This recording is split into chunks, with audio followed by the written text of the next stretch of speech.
We're looking at the winter quarter of Sunday school lessons for December, January, and February, entitled Justice, Law, and History. And in this quarter, we've been focusing on justice as it is presented in the Old Testament under the law. And some of the circumstances we've been looking at that changed God's people's thoughts on justice. We are now in unit number 3 for the month of February, entitled Justice and Adversity, in which we're thinking about times when justice seems absent.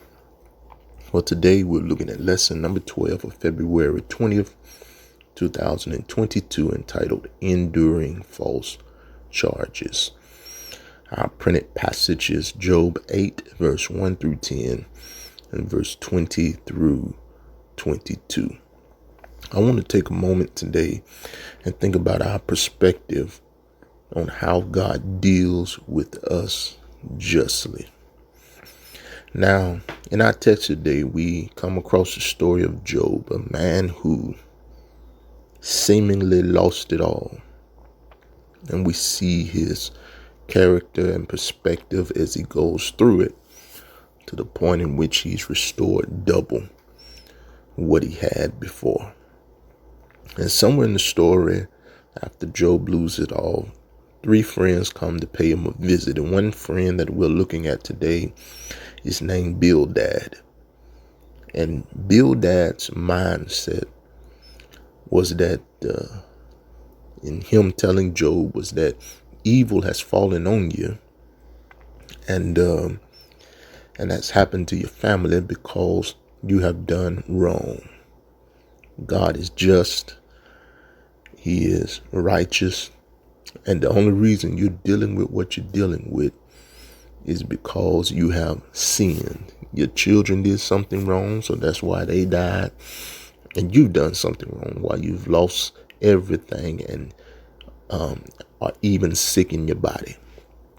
And Bildad has the mindset that if God was on your side, he would deliver you and save you and give you double and overcome all of your enemies if he was on your side. But since you are in this situation, it's because of something that you have done. Now, this mindset fails to understand the way that God deals with us. It fails to understand that even in life, some of the things that we call bad, that God can use it for good. That perspective fails to understand that some of the things that we may see as sad times or low times or dark times may just be part of God's plan of getting us to good times and getting us to light and getting us to his purpose and his will. So the truth is that even while we're living holy, things can happen. And those things may seem bad now, but the right perspective is to understand that God is working something good.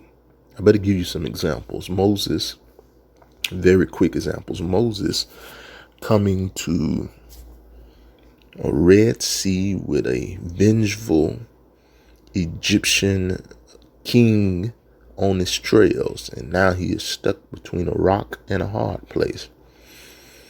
And he may have the thought, why was I brought out to be put in this situation? But God was doing it to show that he's a miracle worker. And what did he do? He parted the Red Sea and let him walk through on dry land. What about Joseph, who was just sharing his dreams of doing something great for God, and yet his brothers got jealous of him and they conspired and sold him into slavery, then lied on him. And then again, he was lied on, thrown into prison.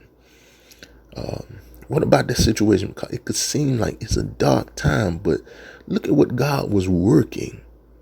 Because in order for him to get to the palace, he had to go through the pit and prison. Amen. God using it. What about Daniel? It could seem like a dark time, just trying to do right, live right, and to stand up for right. And yet he's thrown in the lion's den for doing what is right in God's sight. And it may look like a dark time, but God was using it to change the religion of a whole Babylonian nation, that they would start serving the God of Daniel. So in our lives, listen, sometimes God works in a mysterious way. And he uses what may seem bad to us to work for our good. So you have to have the right perspective when you're going through some difficult times.